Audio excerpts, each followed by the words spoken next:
te quiero decir que eres la mujer de mi vida. Gracias por tanto amor, por tanto cariño que me das. Madrecita,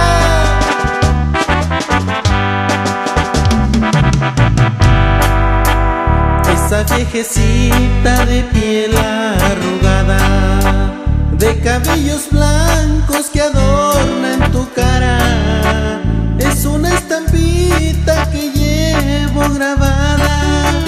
Es mi madrecita, yo la quiero mucho y le pido a Dios la conserve bonita. Todo ese poema que sale de mi alma, pido bendiciones, muchas bendiciones para mi viejita.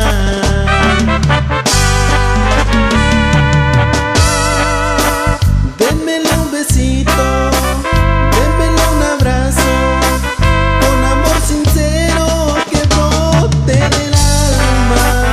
Debes de quererla, respetarla mucho, para que no tengas después que llorarla.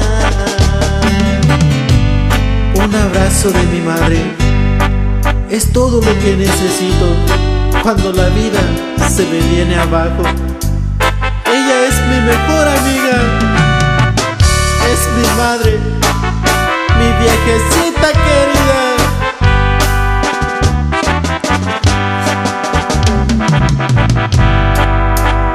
Jesucristo dijo a San Juan en la Costco: he aquí tu madre, debes de cuidarla.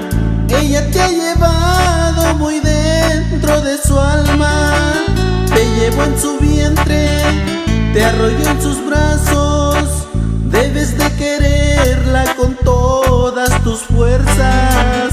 Tantos sufrimientos y tantos desvelos hay que valorar.